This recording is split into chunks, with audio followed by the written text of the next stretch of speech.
So Nikki, we're going to start off with you, if it's all right. You're from Orlando, Florida. Tell us a little bit about yourself. I live in Orlando. I'm actually via London, so I'm not a native. Lovely accent. I thought that might be an Orlando accent. It's yeah, not. Okay. I'm a local, you can tell. Okay. I serve mostly the Disney area of Orlando. Okay. And you've been in the business for how many years? Full-time since 2017. Full-time since 2017, so about 8 years. And according to our records, you've gone through listing mastery, you've gone through systems of real estate, social media mastery, and you've been in one-on-one coaching since 2023. That's right. That's a lot. And just to recap, in 2024, last year, 50 units for about 20 million in volume. And we're not even halfway through the year, and you're at 30 closed and over 12 million in volume, which puts you on pace based on our calculation we did together, based on your actives, pendings, and solds, 60 units and 25 million. Yep, that's correct. So wait a minute. I thought Florida was like falling apart and everything was down. Why is your business not down? I have to be honest, it's because of coaching. Okay. It literally is because of coaching and the conversations that Lee and I have. Okay, so the conversations you have with your coach, which we'll talk about in just a second.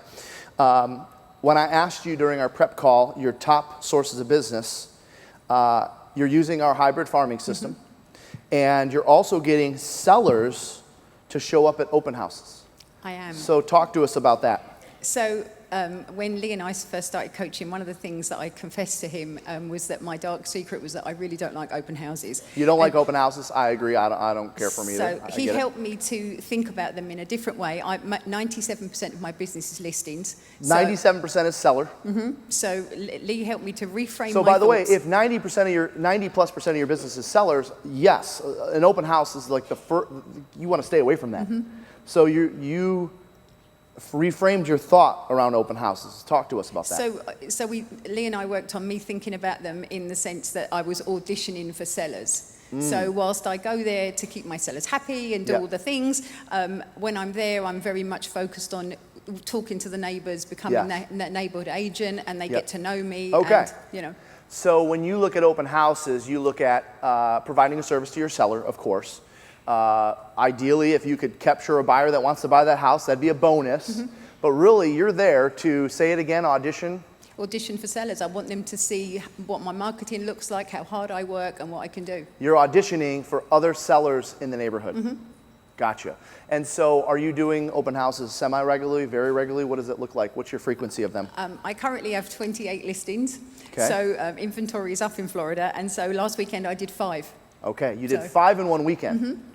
Hang on a second. There's like 10 hours of daylight.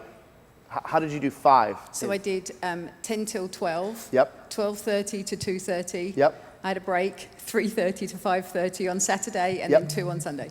Okay. And you're trying to do 1 open house this coming weekend? She just did 5. Okay. 5. That's awesome. And so actually just tell us, because I know some open houses get more attendance than others. What was your results this past weekend? Because it's fresh. Yeah, no, it was good. I took 2 new listings this weekend. You took 2 new listings from open houses that you did last weekend. That's how it's supposed to work.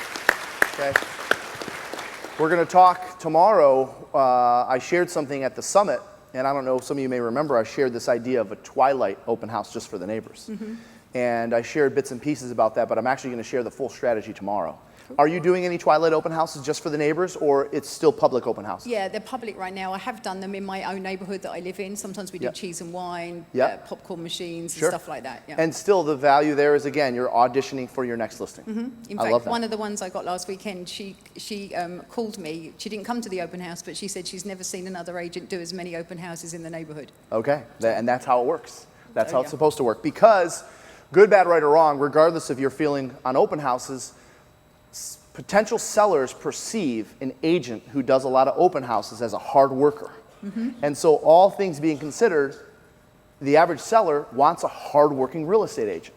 And so there's actually 2 activities in the real estate industry that I consider held in high regard by consumers. Whether you get results with them or not, I can tell you consumers hold these 2 activities in high regard. It's door knocking and open houses. By the way, the 2 things that I can't stand. However, I know they're beneficial because I know the seller's perception in the neighborhood is that, wow, she's a hardworking agent. And that's what leads to those listing opportunities. Okay. Hybrid farming. Talk to us a little bit about how you're hybrid farming. So I've always done, you know, the traditional newsletters. Can you hold this a little closer? Newsletters, postcards, all that kind of stuff. Yep, you've done the traditional farming. Yep, but now I do pop buys for them with, you know, everything's got a QR code that goes back to my website, and then we capture them electronically, and then it goes to Facebook, Instagram, all of that kind of stuff. Okay. And then we do, I've just sold John Neighbour's home, pop buys, Yep. and everything keeps reinforcing it. So would you say that you're adding value to your farm versus just the traditional stuff now? Like when you think of hybrid farming, what's the difference in your mind? I know what our definition is, but in your mind, what shifted or what changed from the traditional stuff you were doing to what you're doing now? Well, we give them lots of, you know, pop buys with things like vendors lists, you know, things that are happening in the community, holiday things to do, places to go, tips. Even if they're not going to sell, I'm giving them something all the time. I'm not asking them for anything. Yeah. So we're going to get into hybrid farming tomorrow, but just for those of you that are hearing it for the first time, because I know we've got some first timers here, the difference between traditional farming and hybrid farming is in traditional farming, you market a neighborhood to try to get listings and sales from that neighborhood. That's basically the premise of traditional farming.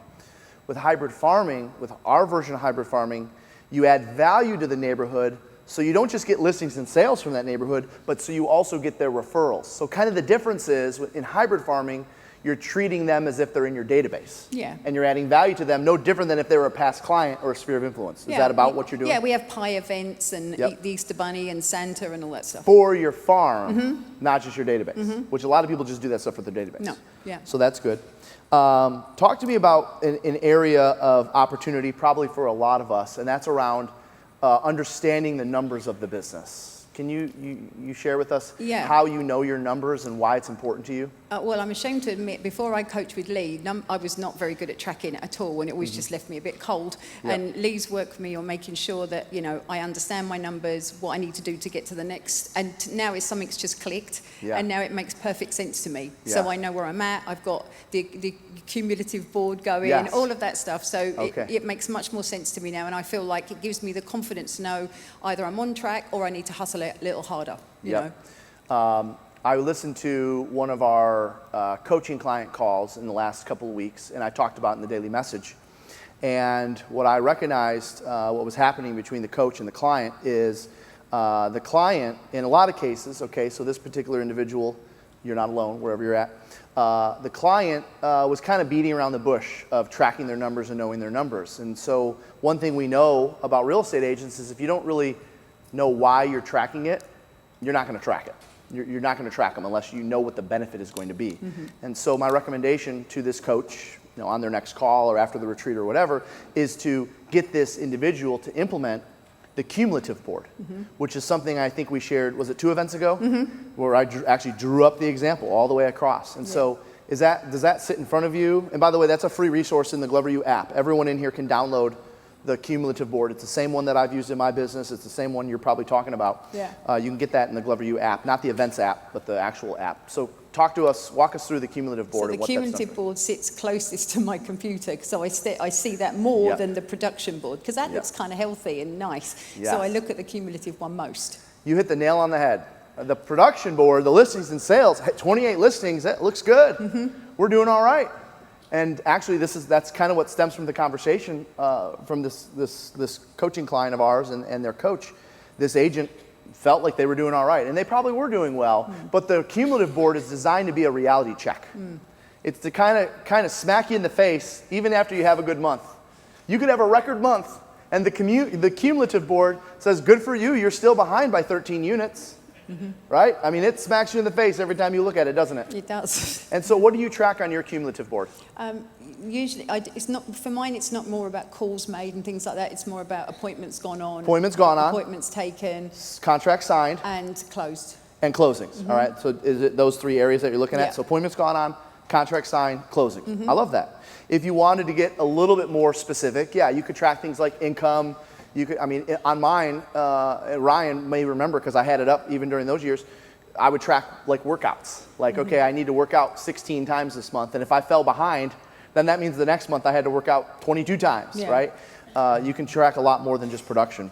So right now, you've been at it 8 years. You've got a great business. How are you said something to me on the phone, which a lot of people, you know, when they get to that level of units and volume, like they feel like they've got it all figured out. But you're far from that, even 8 years in. How are you perfecting your craft right now? I mean, I think for me, the key is using my weekly calls with my coach, and we go over whatever's really hot for that week, whatever's, you know, but also in a more strategic way about how, you know, what are the difficult conversations? That's something that we've worked on. You know, in my market, price adjustments are a weekly thing every single week. Yeah. So we worked on having those difficult conversations. So when you say you worked on, what does that mean? Does that mean actually role playing or yeah, scenario? I just really wasn't. I've never experienced a market where that was as necessary as it is now. You're not alone. And I wasn't being as comfortable with it as I should be. Yes. And then Lee and I just worked on reframing it again. Yes. That I wasn't disappointing them and upsetting them. It was more about actually, you want to sell your house, Yep. and sometimes you have to hear difficult things to get what you want. The market has changed since we listed the home. Yeah. It's not your fault. It Yeah. happens. On day 3, we're going into a pricing reduction and a pricing reduction presentation, so I know you'll get some value out of that. So you're spending time working on your pricing presentation and price reduction skills And right now. pre-qualification, so that I'm not taking overpriced listings and being comfortable in turning listings down, which I have done recently. So you're not attached to the outcome because you're going through the pre-qual process. And you're turning listings down because you've got 28 in inventory, Yeah. and when you generate, you don't have to tolerate. So you Yeah. can say no to some people. So what does that look or sound like when you have to turn someone down? In fact, I had one the day before I came. I had to tell her that I'd be doing her a disservice if I took her listing at that price. Yeah. You know, it's all of us agents that will come and see her have the Yeah. same data available Yeah. to us, and I don't feel it's realistic. I want you to write this down because you should be saying it a lot right now. If you go on listing appointments, I would say 1 out of every 3 or 4. Write this down. I would be doing you an absolute disservice if I took your listing for that price, and so would anyone else. You have to plant the seed of and so would anyone else, because they're going to tell you, well, so-and-so, so before they can even say, well, so-and-so said, no, anyone who takes your listing, I would be doing you an absolute Mr. Seller, I would be doing you an absolute disservice if I took your listing for that price, and so would anyone else. So this is going to be your best year, Nikki. And why is that? Literally just down to perfecting those conversations. I mean, Lee and I worked really hard in October and November, and I had the best January of my entire career. So what does working really hard in October, November look like? We just hammered away at me being comfortable with those conversations and me being very systematic about the weekly call and what it contained and the data points that we gave the sellers. Yeah, okay, that's important. If you could narrow it down to one thing, I know you said coaching in the beginning, which I appreciate, but really I want more of a specific. What is one thing you have gotten out of coaching with us? The ability to sort of look in at my business rather than just be in it every day and think about it strategically. Okay. And just get more comfortable with having scripts and things like that I hadn't had before. Yeah, so improving your skills, that sounds like that's a natural thing that's happened since you've been involved. And treating your business actually like a business versus just waking up and going about your routine every single day. Yeah, definitely. Yeah. Well, congratulations to you for being on pace for having your best year ever. That's really cool. Let's hear it for Nikki. Great job.